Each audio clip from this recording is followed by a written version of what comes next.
Hey, welcome everybody. I'm Mark Tokola of KEI, and our topic today is the Cornwall G7, Korea in the global setting. So compared to recent years, the Cornwall G7 could not help but look like a success. The G7's been through a very bad patch. In 2018 and 2019, the G7 was unable to produce a joint communique, and in 2020 was not held at all. So although there's been some criticism of the Cornwall G7 on specifics, I think there's consensus that it achieved its general objective of trying to get the G7 back on track as a meaningful forum. Apart from the G7 members, the four invited guests at Cornwall were South Korea, Australia, India, and South Africa. The main issues discussed included dealing with the pandemic, reinvigorating and securing economic progress, the climate change agenda, and asserting the importance of multilateralism and values in international diplomacy. We are fortunate today to have a first-rate panel spanning 3 continents to help us think through the results of the Cornwall G7. Their biographies are available online, but just to remind who we have with us today, we have Ambassador Lee Hyeh-min, who's visiting professor at Hankook University, former ambassador for international economic affairs and G20 Sherpa. He's joining us from Seoul. From Cambridge, we have John Nilsson Wright, the Korea Foundation Korea Fellow and Senior Fellow for Northeast Asia at Chatham House. And just popping in, we have Susan Thornton, who's visiting lecturer at Yale Law School, Yale University, and former acting Assistant Secretary of State for East Asian and Pacific Affairs. So Susan, can I ask where you're calling in from? It's nice to know. Yes, I'm in Maine, Mark. Excellent, good for you. Maybe we can start with some general observations before we move into the discussion. I would encourage our audience members to pose questions using the Q&A function. They can send those in anytime, and we'll get to them later in the program. So first, Ambassador Yi, would you like to begin? What did you make of the G7 summit? Okay, thank you, Mr. Tokola. I feel privileged to participate in the KEI conference in Korea in the global setting in the context of the G7 summit last weekend. I thank KEI for the invitation. The setback of the rule-based multilateral system under the previous administration of the United States and the pandemic have given the Cornwall G7 summit meeting renewed significance. And I'm pleased that Korea participated in the meeting as one of the 4 guests, contributing to the discussions on the current global issues. UK Prime Minister Boris Johnson extended invitation to President Moon Jae-in earlier this year. In fact, US President Donald Trump did the same last year before the summit was canceled due to the pandemic. Let me begin by sharing my thoughts why Korea was invited to the meeting. First of all, I think it is in recognition of Korea's status as one of the strongest democracy in Asia and in the world. Also, I think Korea is a recognition of the Korea's status in the world, especially in economics. It's positioned as the 10th largest economy of the world and 6th and 7th largest trading country of the world. And it's increasing active role in global affairs over the past 2 decades. Secondly, I think Korea's strong response to the COVID-19 pandemic, measured by its comparatively small number of cases and deaths, also helped. Thirdly, I think the invitation to participate in the G7 summit is the result of Korea's continued efforts over the past 2 decades to diversify its foreign policy portfolio. Korea's hosting of the G20 summit in 2010, nuclear security summit in 2012, and virtual P4G summit last month are examples of this diversification, which make Korea become a more active foreign policy player in the global stage. Finally, I think Korea and 3 other countries were invited to supplement the lack of representativeness of the G7. I agree with Gideon Lachman a columnist of the Financial Times, who wrote on June 8th that the great challenge to the relevance of G7 is declining share of the world economy represented by G7 nations. The G7 accounted for some 80% of the world GDP in the 70s, but it is now down to about 40%. G7 is essentially a club of transatlantic democracies, but political, security, and economic center of gravity is shifting toward Asia. And for the US and Europe, China is their top foreign policy concern in these days. I think that is why Australia, India were two of the other guests that were also invited to the G7 meeting by President Trump last year and by Prime Minister Johnson this year. In short, Korea's geographical proximity to China, as well as its ideological affinity with the G7 members, may be the most important background of its participation in the G7 summit meeting of last weekend. Then, what were Korea's most relevant contribution to the summit? President Moon made a point to emphasize Korea's contribution to COVID-19 global vaccine efforts. He pledged $100 million in grants for the COVAX Advanced Market Commitment, a financing mechanism for developing countries to access COVID vaccines. He also announced that Korea would provide an additional $100 million in aid for developing countries to fight against pandemic. More importantly, Korea committed to continue to produce COVID-19 vaccines for export to third countries. From Korean government's perspective, this may be the main contribution that Korea could bring to this year's G7 summit.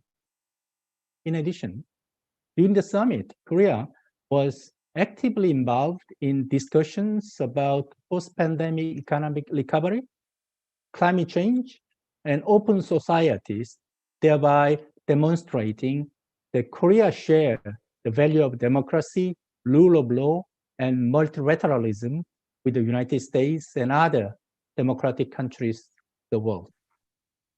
Thank you. Thank you, Ambassador. John Nilsson Wright, because the UK was the host, you had a front row seat. So what did you make of it? Yes, I can't claim to have been in Cornwall, unfortunately. I was here in Cambridge watching from some distance. First of all, let me say it's a real pleasure to be here and to share a virtual panel with such distinguished speakers who know a great deal more about the intricacies of policymaking than I do. But from my academic perspective, let me give you my impressions.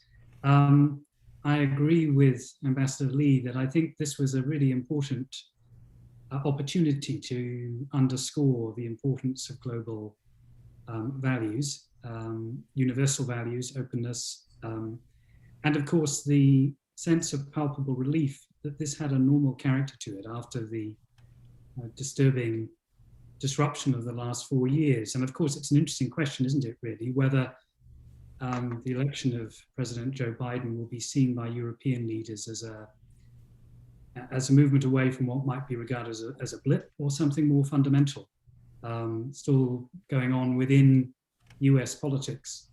I think one of the importance of that commitment to openness and democratic values is because they are so imperiled today, even within many of the leading members of the G7.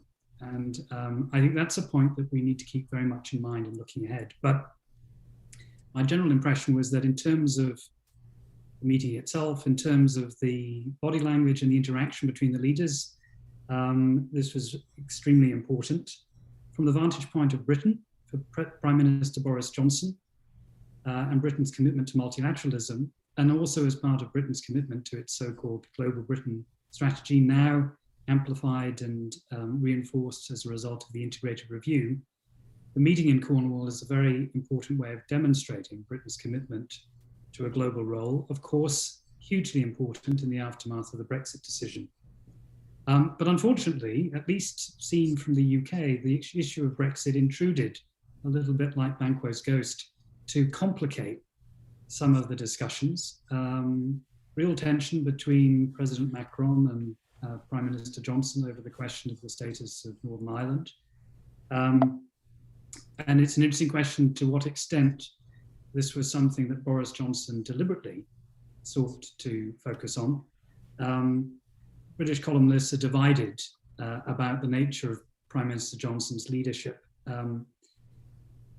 Robert Shrimsley in the Financial Times recently referred to Boris Johnson as an inveterate gambler, and it may be a reflection of that tendency on the part of the Prime Minister to think in terms of short-term political goals as opposed to longer-term national interest-related goals. And where the issue of Brexit is concerned, I think it's interesting to point out, as the Guardian columnist Raphael Baer has described it, I think quite pithily, Brexit for the Prime Minister is not a destination, it is a state of mind. And this links to this broader question of how politics is changing. The extent to which national interest, national identity has become part of even these very important multilateral arrangements, I think is an indication of how difficult sometimes it is to move beyond the rhetoric of cooperation to the substance. And on the substance, of course, there have been mixed reviews. Gordon Brown, of course, a former British Prime Minister, came out very strongly, describing the failure to reach an ambitious agreement on vaccine distribution, a commitment to only produce 1 billion doses as opposed to the 11 billion or so that are needed. He described this as a moral failure, and did not pull his punches in criticizing the assembled leaders for failing to deliver on a more ambitious agenda. If you believe some of the predictions, in order to vaccinate or in order to eradicate the pandemic by 2022 globally, you would need to see somewhere in the region of 60% of poorer countries of the world, the populations of those countries vaccinated. And that would take a massive commitment of resources. Only 1% of sub-Saharan Africa is currently vaccinated. And even optimistic assessments suggest that it will take us until 2024 to ensure a level of vaccination against the COVID pandemic comparable to Western levels. And that's, I think, a measure of the substantive challenges. On climate change, we heard, again, strong commitments from the leaders, but on the response of those organizations such as Greenpeace and Oxfam that are involved in these questions, there was, again, a palpable sense of disappointment. And as my colleagues at Chatham House, Anthony Froggatt and Rebecca Peters, have recently pointed out in a comment, there is a whole range of issues where there are legitimate questions about the ability of this important agreement to deliver, whether it's in terms of actually reducing climate temperatures, in terms of the 1.5 degree target, in terms of reducing reliance on domestic coal production. This was stated as a goal, but no clear timeline for deciding how best to realize that goal. In terms of the financial commitment of $100 billion per year to be rolled out until 2025, critics would say this is simply a re-echoing of an agreement made in 2009. And even President Biden's ambitious Build Back Better global initiative, what's now being tagged by some people as a Green Marshall Plan.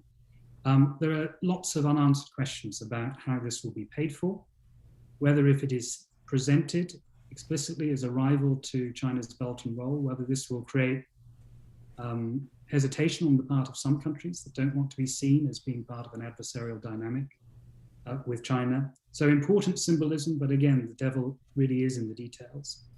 And on the issue of values, my last point, I think it's striking the extent to which there has been a strong commitment to emphasize the importance of shoring up democracies and resisting authoritarianism.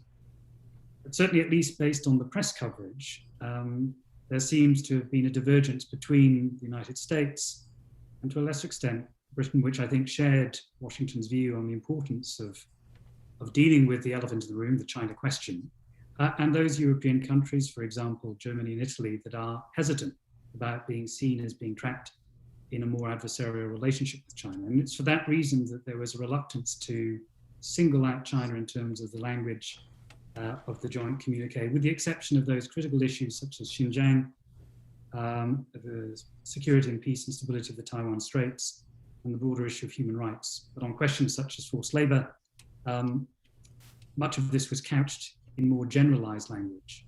And even on the part of British officials, press reports suggested that for the United Kingdom, it's more important, in the words of one official, to emphasize what we are for rather than what we are against.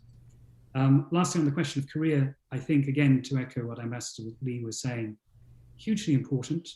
Some would say perhaps overdue, given Korea's economic status, given its very clear ambitions as a middle power to occupy what I would describe as the sort of policy entrepreneurial space in a whole range of important diplomatic areas, whether it's strengthening relations with Southeast Asia, for example, through President Moon's new Southern policy, and because of the many areas, not least in tackling the pandemic initially, but also in terms of using its science and technology and its digital technology to enhance cooperation with other countries, including, of course, with the United Kingdom. And last but not least, I think the Koreans will have been reassured, of course, by the important statement coming out of the summit on North Korea, a commitment to complete denuclearization, but also, interestingly, a nod in the direction of diplomacy, which suggests that there may be room at some point, should conditions between Pyongyang and Washington improve, for a resumption of more effective dialogue. Thank you. Yeah, thank you. Susan Thornton, I think John correctly raises the question of unfinished business. If the G7 had been the last word, I think there'd be a lot of grounds for criticizing it. The big question is whether there'll be progress going forward if the Cornwall Summit was the beginning of something. So from the U.S. perspective, what do you make of it? Well, thanks so much, Mark, and sorry for popping in a bit late. I did have some technical issues this morning, but it's great to be with all of you. Good to see you, Ambassador Lee, and good to be with you too, Nils. I think on the U.S. front, what did Biden have to do in this meeting, and did he do it? He had to show that, you know, the U.S. can show up at a meeting, get along with people, be seen to be cooperating, you know, reassure the allies that the U.S. is going to play a role, a leadership role, a responsible leadership role. And I think certainly that he did do that. You know, Biden is very, very good at these leader to leader interactions. He knows all these people. He likes this kind of meeting setup where it's, you know, a chance to have informal side conversations, et cetera. So it was the first in-person meeting after COVID. Of course, the setting was beautiful. The family members, some of them were there, and they had, you know, a lot of good coverage and color. And I think it sort of showed a positive signal after coming out of COVID.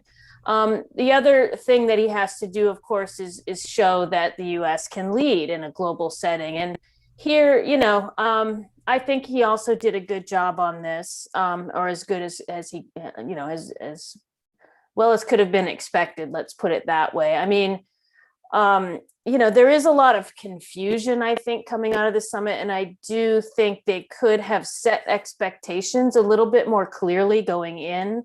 You know, when I look at the 50-page long communique, it's kind of a typical gibberish of wonky Washington sounding things that isn't going to mean anything to people, you know, outside of the working groups and committees that put that thing together. So, you know, it would have been nice to have like a one-page clear statement of what this was about, because the thing that I see in diplomacy and in these international meetings is the disconnect really between what happens at these meetings and sort of, you know, average people in these countries that are yeah, frankly, you know, all of us have tough politics right now. And Biden's answer to that is his foreign policy for the middle class. I mean, I didn't see, frankly, a lot of foreign policy for the middle class at this meeting. And I think one of the things that the G7, or maybe it's going to be the G10, I don't know, has to address is, what are they doing to make the world more fair? I mean, this is the thing that people are upset about. and why people are skeptical of these kinds of meetings and Davos and all the other things that happen in these international circles that people don't really understand very well, but it doesn't ever seem to really do anything for them. And the one thing I have to say I was a little bit disappointed about, and others have alluded to this, is, this was supposed to be the COVID summit. It should have been the COVID summit. This is the biggest crisis the world has faced in, since I can remember, frankly. I mean, the upset to every country in the world is just palpable and not really, just because we in the US are feeling a bit more optimistic about it, other countries are going into their second wave and feeling very down about it. And it should have been enough for this summit to focus on that. But instead, it seems we have a very difficult time prioritizing and setting expectations. And I think this gets to the issue of sort of Biden being a man in a hurry. He feels like he has to tackle so many things. He's certainly under siege at home, in the sense of domestic politics is really dogging him. And he's trying to put together a very significant domestic agenda and, not being helped out at all by his opposition party. So I think, he did a good job in being statesmanlike and showing that the U.S. wants to cooperate, but I would rate it as less good on the sort of connecting what he's doing to, average people in America and average people around the world. And I think the G7 really has a responsibility. I mean, this is what they bill themselves as the countries that are responsible for leading, for filling the gaps, for, helping out poorer countries that are struggling. And, I have to agree that I'm not really sure on the big issues, sort of COVID and vaccines is clearly the biggest issue. Whether the contributions there come through as stingy or as, convincing that we really want to do something. On economic recovery, the Green Belt and Road competitor, I just don't think it's going to stand up to the light, frankly. And then on the last item, the climate change item, I agree there was sort of not a lot of prominence given to that issue and not clear that they really made, a lot of progress on that issue.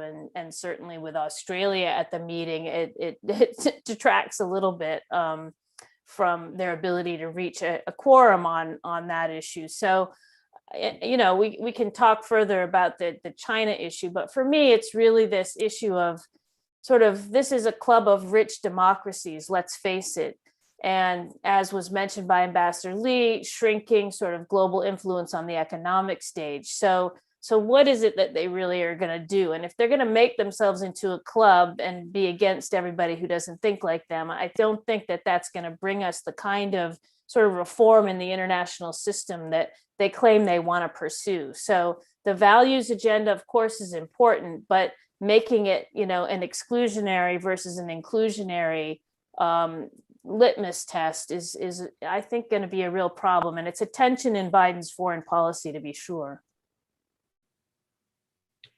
Yeah, I agree with you, Susan. The communique was encyclopedic. I mean, I just set aside time to read the whole thing. It almost felt like there were 3 or 4 years of piled up issues from the previous G7 failures to have a communique. It all got tossed in the pot at the end. So there was a lot there. And in terms of the sense of the G7 too, I think one of the questions we have is, what's the difference between the G7 and the G20? What are their distinctive and unique roles? How do they cooperate or work together? I've got a few questions I'd like to pose, maybe starting with Ambassador Yi. Will President Moon's participation in the Cornwall G7 help him promote his domestic economic agenda at home in Korea? Did the summit meet Korea's expectations? Before I answer your question directly, I would like to say that I and other Koreans are happy to witness the revival of the multilateral cooperation. Particularly myself, I was present at 3 consecutive G20 summit meetings as Korea's G20 Sherpa, 2015, 2016, and 2017. I could witness stark difference of atmosphere of the meeting. was the representative of the United States. Totally different. Therefore, I'm happy to see the revival of the multilateral cooperation because I believe the world would be much different now if we, an international community, had responded to the pandemic at its initial stage in a similar manner of cooperation coordination we can see at the G7 summit meeting. And as we did regarding the financial crisis of 2008, I think I'm happy to see the multilateralism and international cooperation have come back. In view of the fact that more than 90% of Korea's GDP is generated by trade, a stable and prosperous world economy is essential to Korea. Therefore, we welcome the G7 plus 4 countries agreed to work together to beat COVID-19 with the goal of ending the pandemics in 2022, in particular by accelerating the provision of vaccines to most vulnerable countries, despite critical and negative appreciation of that commitment. Ending the pandemic lay a strong foundation for reinvigorating world economy and to promoting the growth in the future, substantially benefiting Korea. If I say one more thing about the positive one, is that President Moon could have another good opportunity to renew his cooperative relations with President Biden and to reaffirm that Korea is an ally of the United States and that our two countries could work together to address issues of global concerns as well. Finally, as a member of the G20, which is the premier forum for international economic cooperation, Korea and other G20 members can contribute to enhanced communication and joint work between the G7 and G20. To achieve the goal addressed by G7 plus 4 leaders, we need definitely the participation of the G20 countries because currently global issues cannot be fixed without them. I believe the enhanced role of Korea in the world stage would definitely help President Moon to promote his domestic economic agenda at home as well. Thank you. Yeah, I agree with you completely about the multilateralism aspect of the current environment in diplomacy. When the pandemic was spreading around the world, I kept wondering where the G7 and G20 were. When were they going to meet, say something, do something? So it is a welcome return. John, turning to you, hosting the G7 summit gave the UK an outstanding opportunity to highlight its post-Brexit role on the world stage. So did the summit help clarify how the UK wants to be positioned now that it's outside of the EU? I think that the difficulty for the United Kingdom, in a way, echoes Susan's point about this sort of enormous long laundry list of ideas that are embodied in the communique. It's very hard to see how Britain breaks through with a clear sense of mission. And critics, including former permanent undersecretaries at the Foreign Office, have often made the argument that the rhetoric of global Britain is not being translated into a clear agenda. And even if you look at the integrated review, for example, this effort to come up with a coordinated statement of strategy, it has a similarly ambitious reach to tackle multiple issues. So it's actually very hard to see what Britain stands for. And in some cases, there are real tensions and contradictions. And I'm afraid I have to come back to the character of Prime Minister Johnson, who is perceived as being untrustworthy, with good reason, both at home and abroad. And I'm not sure that this summit, particularly with the surfacing of the Brexit issue, will have dispelled that sense the Prime Minister as something of a kind of temperamental gambler. I suppose climate change, of course, is the one area looking ahead to COP26 in Glasgow where you would expect Britain to be taking a clear lead. But again, it's the failure to provide details. I think seeing real progress in terms of financial commitments ahead of COP26. There are some specific recommendations in the joint communique referring to mandatory financial disclosures for climate-related policies, which are small, but again, are not going to capture the imagination. And on the question of Britain's role post-Brexit, of course, it's trade that is so critically important for the United Kingdom, having lost our market on the European continent, or at least having seen it compromised as a result of Brexit.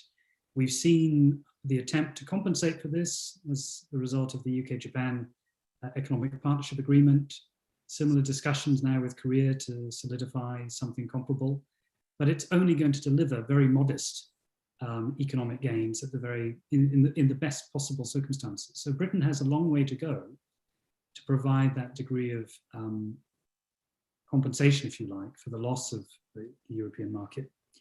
On strategic issues, I suppose the more forceful language, particularly as it relates to China, even if it was not perhaps as ambitious as President Biden might have wished, if the reports are to be believed, resonates with some changes we've seen, I think, in Britain in the last few months. There is, I think, a growing appetite to take a more hardline position on China. We've seen that in Parliament. The chairman of the Foreign Affairs Committee, Tom Tugendhat, for example, has been quite outspoken on China issues. I think there is an increasing appetite to take a tougher position. Hong Kong, for example, of course, has particular significance for the United Kingdom. But even if we are moving away from what David Cameron referred to many years ago as the golden era in Sino-UK relations, Britain too, like other European countries, has to be careful because, of course, China remains economically important. And amidst all of this talk of a tougher position on China, even the Biden administration, of course, has said, cooperate where you can, confront where you must. And I think we should be wary of assuming that this is a zero-sum choice. But again, from the communique itself, perhaps that message hasn't been delivered as clearly as it could have been. And Britain, in a way, was, because of its dependence on the China market, notwithstanding its concerns, would have been in a good position to have emphasized that point. So I would say we should be cautious at this stage about assuming that Britain has really set out its stall very clearly. But Prime Minister Johnson will have been relieved that the summit itself went smoothly and avoided, with the exception of the Brexit discussions, any major rifts. Thank you. And Susan, I'll kind of pose the same sort of question to you regarding the US positioning on global stage. As you mentioned, President Biden seemed very comfortable being back into a multilateral setting with people he knew personally. But he seems to be having to strike a balance too. So how does he strike the balance on two fronts? One is trying to appear to be a cooperative partnership ally while trying to assert US leadership. And what about the balance at home? Is he restrained by the need to look like he's also putting America first in what he's able to do multilaterally? Yeah, I mean, I did touch on this a little bit, in my earlier, answer, this issue of the sort of foreign policy for the middle class and how do average Americans relate to all of this. I mean, I do think that the juxtaposition of the G7 meeting and then the NATO meeting and then the meeting with President Putin of Russia, was a good sequence for Biden. It showed that he can work with our allies and partners, but he also has the stature and the statesmanship to feel confident enough to reach out and have a meeting with President Putin, with whom we've had so many difficulties in recent years. So I think that was, a good staging and sort of effective for the two aspects that Biden wanted to show. He wanted to show that we can get back to diplomacy, that he's going to not be afraid to have conversations with people and try to get progress on practical problems, even if we have differences with counterparts. And I think that was effective, and he needed to demonstrate that back at home too, because I think the American people, are, if nothing else, signaling that these kind of foreign military adventures, I mean, this has been signaled now for years by elections in the United States, that that really we're not that interested in having a lot of difficult military interventions overseas, but that we need to get back to finding effective tools to solve problems short of the military tool. And so I think the reach out to President Putin was effective with that. I do think that on the G7 summit, there was this difference in emphasis. Really, it was pretty stark going in. The UK briefs before the meeting were very focused on COVID and COVID recovery. Other European leaders were focusing on COVID recovery, economic recovery, and climate change.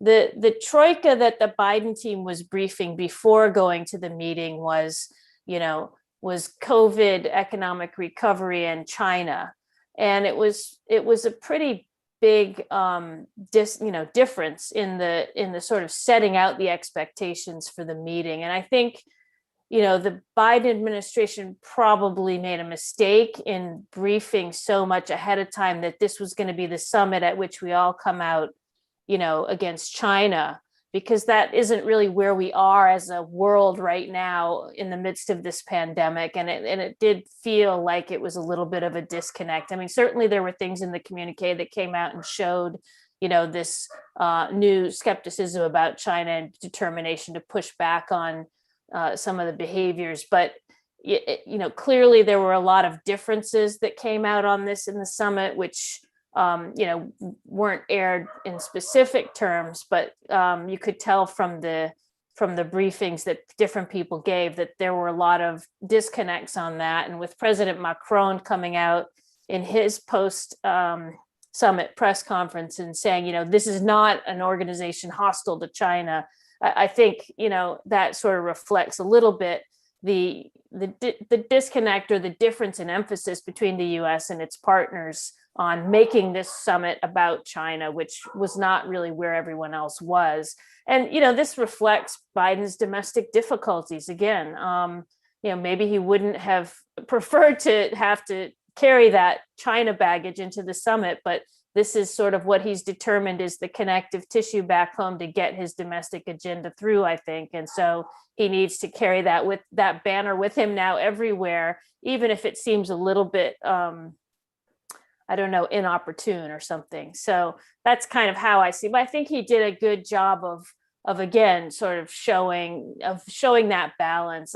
I do think, they talked a lot about humility, in the early days in office, needing to be humble. Biden said, he wrote this article before he came, it was before his inauguration, where he said something like America is back at the head of the table.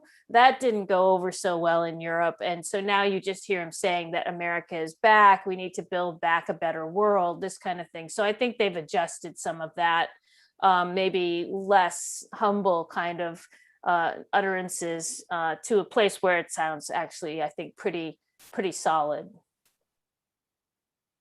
Yeah, before I turn to Ambassador Yi with an economic question, let me pose a quick follow-up to John on this one. European commentators have expressed concern that Trumpism, or even Donald Trump himself, could return in 2024.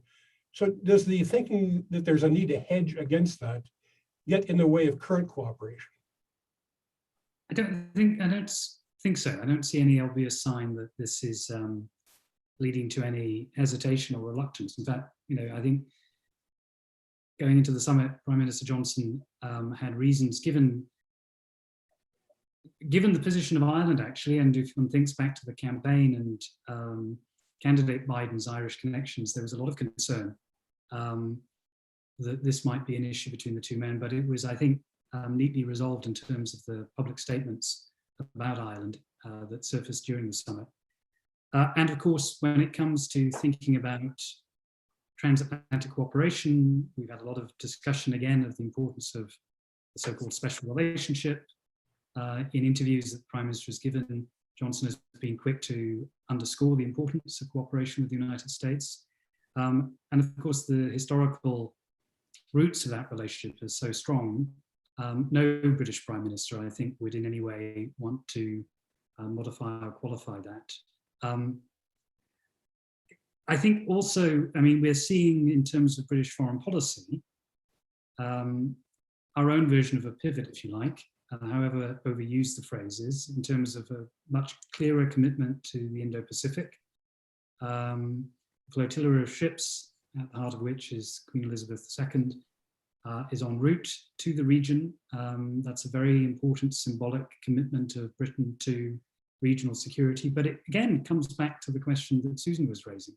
How do you persuade public opinion in the United Kingdom to endorse these sorts of ambitious operations? Because it takes resources and capabilities. How do you convince the British public, which has been so preoccupied with the Brexit debate, that it is appropriate for Britain to take on this much more conventional, ambitious role as a maritime power in this region, however important it is economically to the United Kingdom? Sometimes I think there is a sense of historical dissonance. And Prime Minister Johnson, I think, amplifies that because of his tendency to wrap himself in a kind of a type of Churchillian set of rhetoric that seems historically at odds with our much more modest role in the world. I think Robin Niblett, the head of Chatham House, I think put it quite well in a recent report that we published, where he talked about Britain needing to play the role of being a broker rather than a great power. And I think sometimes there is an appetite on the part of the Prime Minister to try and seize this great power role, which is at odds with public opinion. It is at odds with our basic reduced status as a much more modest power off the coast of Europe. And so I think we need to think quite hard about how we allocate our resources. But of course, when it comes to relations with countries like Korea, this opens up opportunities because in a sense, we are much more aligned in terms of our relative status in the world and our relative capabilities. And we should be working, Britain should be working, I think, quite deliberately to enhance that relationship with Seoul. Ambassador Yi, there's a great deal of emphasis at the Cornwall G7 on infrastructure investment, on the global tax system, and on new technologies, but perhaps less on trade and investment policy. So how do you interpret the signals coming from the Biden administration on how it will conduct its trade policy? What would Korea want to see from the US, either in regard to WTO reform or regional cooperation? Okay. I think the most imminent question facing us regarding international trade system is now how to resolve the issue of paralyzed dispute settlement mechanism of the WTO. I participated in the Uruguay round negotiations, and when it was finalized in 1994, newly established dispute settlement mechanism with the appeal system was appreciated as the crown jewel of Uruguay round negotiations, which was only possible to begin and to finish with the strong leadership of the United States at the time. It's really ironic that this dispute settlement system was collapsed by the United States 25 years later. I'm disappointed to find the leaders have not sufficiently addressed WTO reform issues, and G7 communique just briefly touched it as if it were not of importance to the economy. Together with the increased regulations by states in order to cope with COVID-19, the fight against climate change also requires more intervention by the state. Therefore, I can say that invisible hand of the market is now giving way to the visible hand of the state. In this context, Korea is concerned with the possibility of increasing government subsidy of the advanced economies. As you witnessed in the course of US-China trade negotiations, the subsidy issue is the red line for China. And it seems very unlikely that China may agree to new international subsidy rules jointly proposed by the US, EU, and Japan. Therefore, I'm worrying that the United States and European Union and Japan will offer the subsidies to their own industry in order to combat China's state capitalism in the coming years. Good example is the increased subsidy of European Union for the development of electric car battery and the plan of the subsidy provision by the United States and Japan to their companies. This race to bottom of international trade rule breaking must be addressed with immediate action on WTO reform in general and on its dispute settlement mechanism in particular. In order to demonstrate that US returning to the traditional US foreign policy of supporting and strengthening the rule-based international order, a policy position that has faced very serious challenge under previous administration, Biden administration needs to more actively and progressively and positively engage in WTO reform, starting from the normalization of appellate body.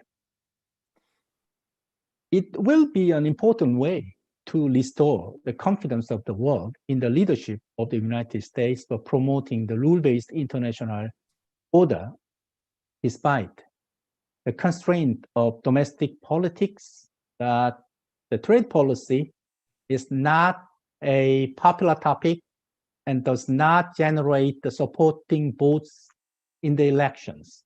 It is all the same around the world. But I may add one more thing about the Brexit and UK trade policy.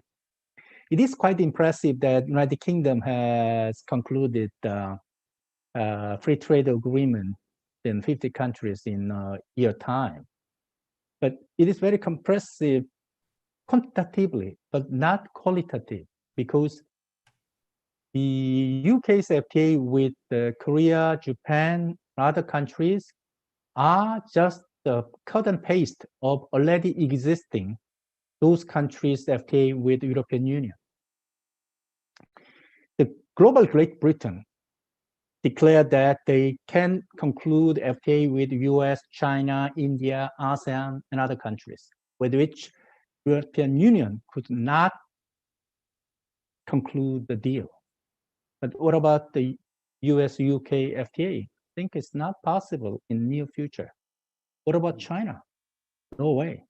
India, even though the UK and India have agreed to begin their negotiations, will be a long way to go. Therefore, I think it's a really dilemma. It will be a big dilemma for UK government to realize how difficult it is to conclude the trade agreements, because in trade negotiations, it is a give and take. European Union has much more to offer than UK, because UK trade system is one of the most liberalized one in the world. So they have nothing to offer. That is the dilemma. But as John mentioned, the positive aspect of Brexit is that the UK participation in the like-minded countries grouping, including Korea, Japan, Canada, New Zealand, and Australia, will get more political weight. Therefore, those countries, together with the UK, can play a kind of brokering role between the US and European Union. Thank you. And that's very helpful. I have to say that of Biden administration's foreign policy, the part I understand least well so far is trade policy. I think it's yet to be defined. We have audience questions coming in. Unsurprisingly, they're almost all focused on China. So let me kind of group them and pose it to Susan, if I may. A lot of discussion about the G7 was about how it would deal with China. I mean, I found that to be a bit exaggerated. The G7 countries have a lot of common challenges in trying to navigate a post-pandemic global environment not related to China. But still, China seemed to be front and center. Does even the appearance of a toughening G7 attitude toward China make diplomacy with China easier or harder? Well, thanks, Mark. And that's a really good question, and it's a really tough question. I mean, I think, diplomacy with China is harder because China, has gone through a pretty tumultuous period in with the United States over the last 4 years, and that's really continuing, I think, under the Biden administration, as the Biden administration really doubles down on emphasizing this great power competition with China in the context of almost everything it's trying to do domestically. And I personally think that's a deliberate decision that reflects our politics. And so it's not that surprising that that's not completely reflected in other capitals that are dealing with China, coming from a different perspective, a different set of constraints, et cetera. I think China responded to the communique, of course, in pretty harsh terms. They criticized the mentions of China in the G7 communique. They said that, the G7 isn't making decisions for the world anymore, sort of reflecting that the G7 is a little bit, behind the times, I think, is the way the Chinese would put it. And I think, the thing that's really, I think, pretty worrisome about where all this is going, and is the question of whether you can have a group of countries that are like-minded and want to stand up for their values and promote them, as the G7 countries all do, and have this kind of idea of democracies banding together to make democracy more resilient, to strengthen democracy, to shine the beacon to the world about our values, our protections for human rights, our democratic systems, while at the same time not, upsetting the prospects of progress around strengthening the rules-based order. Because let's face it, most of the countries in the world are not in this club that I just mentioned. And so, Ambassador Lee just talked about the WTO and the World Trading System. The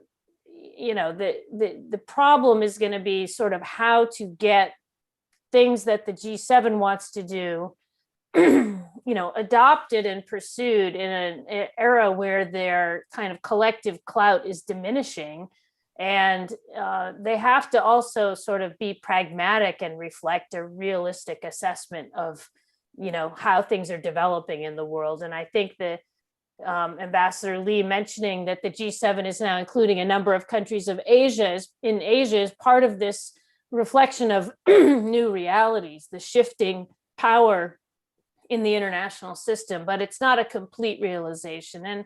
And from where I sit, I think the G20 is a much more cumbersome organization to try to deal with. It's new, it doesn't have a secretariat. It's hard to deal with countries that are not like-minded. But I think the G7 needs to start thinking about how it comports itself within the context of the G20. I mean, a G7 could come together, or a G10 or subsets of the G7, not necessarily all those countries, could come together and lead on various issues and then bring them to the G20, where they could be, put forward in a more reflective of global realities venue.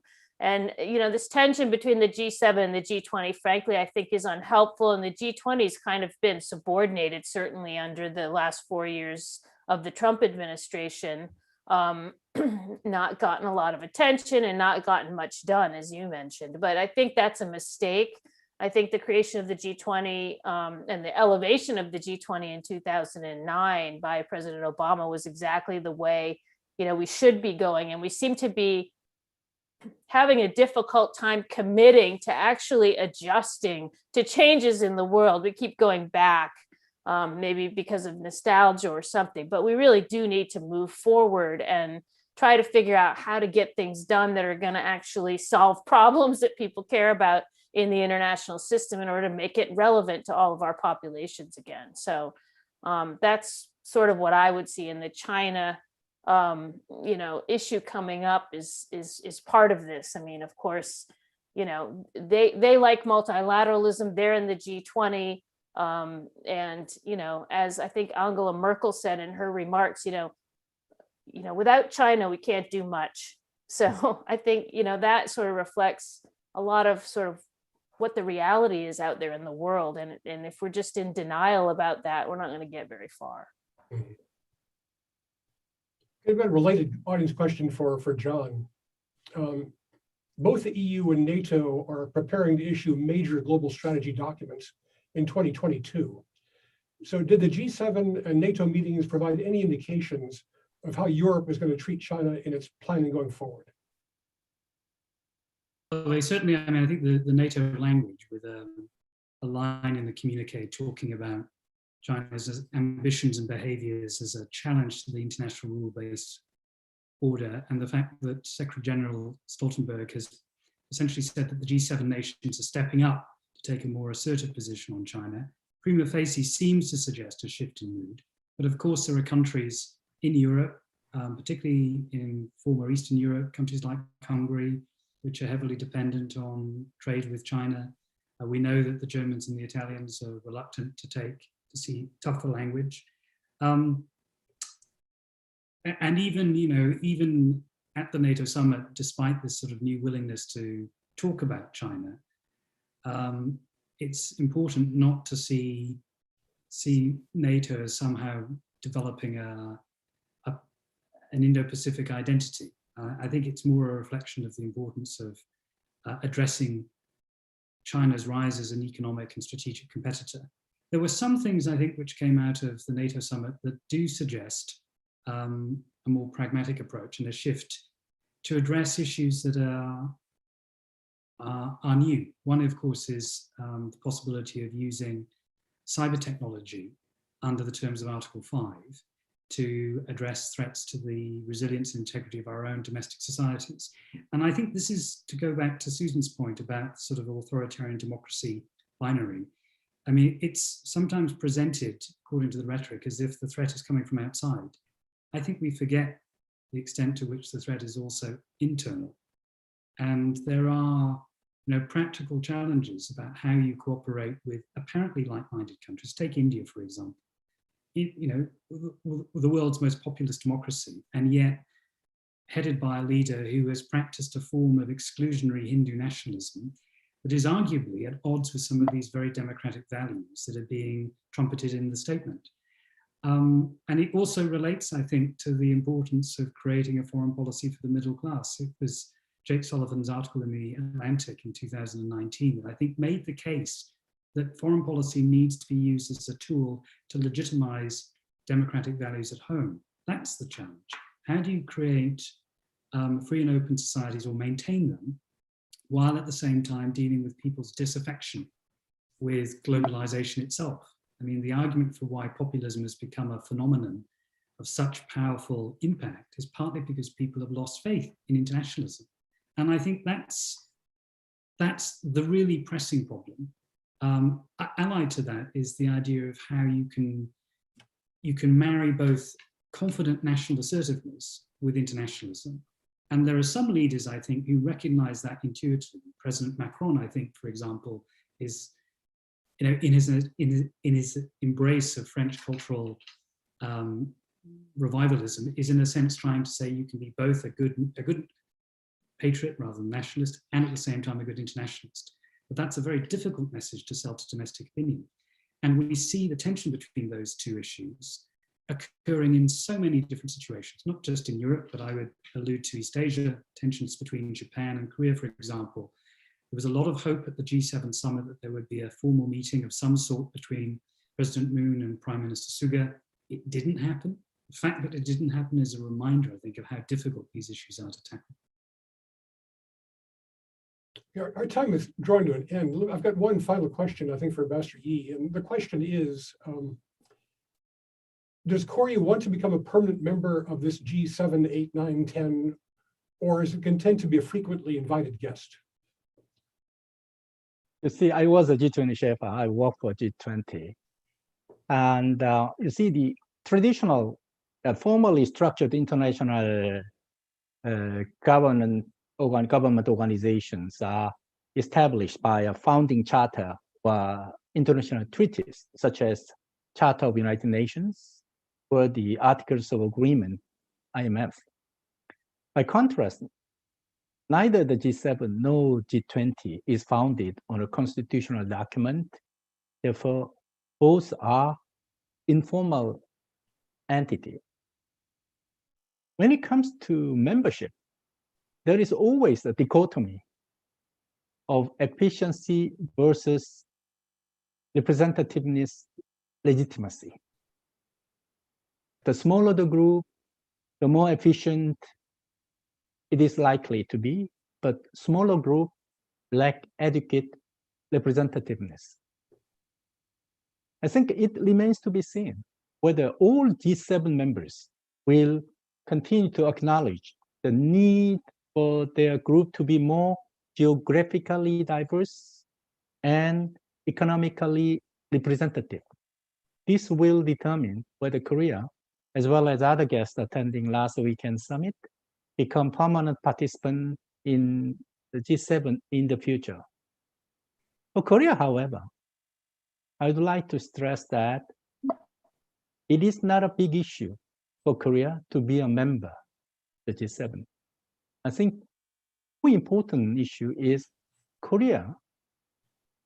Korea is how to make more active contribution to the global governance by participating in the dealing with the global crisis through a steering committee of the global governance, whether it is the G7 or G20 or any other forum.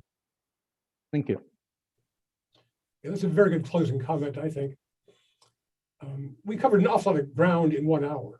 There's a lot of policy content here. So all that remains for me to do is to thank our excellent panelists for a very good conversation, to thank our audience for sending questions and for watching. And I'd like to invite the audience to please keep track of our activities at KEI on the website, which is keia.org, where you'll see news, commentary, and announcements of upcoming events. So thank you very much for joining us. Thank you. Thank you. Susan, Hi. it's good to see you again. Yeah, How are good you? to see you too. Very wise words. Thank you for your input. Susan, I'm really looking forward to seeing you again in person. Yes, me too. Hopefully soon. Yeah. Bye. Mr. Nelson very White, much. it's really a pleasure to meet you. Likewise, online. pleasure to meet you, Ambassador Lee, and Susan. Great pleasure to Yeah, meet great you. to see you too, John. And let's do this again soon, Mark. Can we? I can't wait. We'll have you here in person. Okay. Thank you.